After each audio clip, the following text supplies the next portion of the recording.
दोस्तों नमस्ते, प्रणाम, हर हर महादेव। स्वागत है आप सभी का हमारे यूट्यूब चैनल में। बहुत ही प्यारा राखी का गीत लाए हूँ, आप लोग सुनिए। अच्छा लगे तो कमेंट बॉक्स में बताइएगा, लाइक सब्सक्राइब शेयर जरूर कीजिएगा। आइए सुनाते हैं, आप लोग अपना दुलार प्यारी इस बहन को जरूर दीजिए, फुल वॉच करके जरूर सुनिएगा आप सब। आज हवे राखी के दिनवा, भौजी तुहसे लेबे कंगनवा हो। आज हवे राखी के दिनवा, भौजी तुहसे लेबे कंगनवा।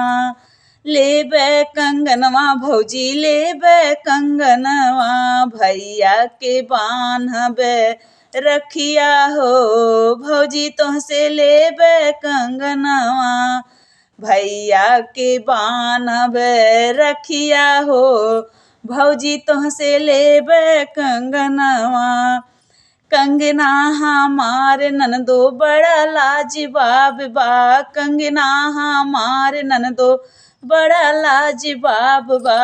दिहे बाटे हमरो सजनवा हो, नंदी नाही देबे कंगनवा हो। दिहे बाटे हमरो सजनवा, नंदी नाही देबे कंगनवा हो। तोहरो सजन भौजी हमरो बीरनवा, तोहरो सजन भौजी हमरो बीरनवा। भैया से देबे ओरहनवा हो, भौजी तोहसे लेबे कंगनवा। भैया से देहब ओरहनवा हो, भौजी तोहसे लेबे कंगनवा। देबे कंगन नंदो बना मोर सवतिया, देबे कंगन नंदो बना मोर सवतिया। ले जा पहिरा कंगनवा हो, नंदी मोर बन के सवतिया।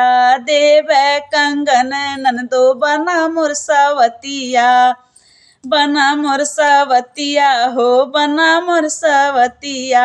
ले जा पहिना कंगना ननदो मोर बन के सवतिया। अगिया लगाऊ भौजी तोहरो कंगनवा, जुग जुग जिए मोरे बीरनवा। भौजी नाही लेबे कंगनवा हो, जुग जुग जिए मोरे बीरनवा। भौजी नाही लेबे कंगनवा हो, जुग जुग जिए बीरनवा।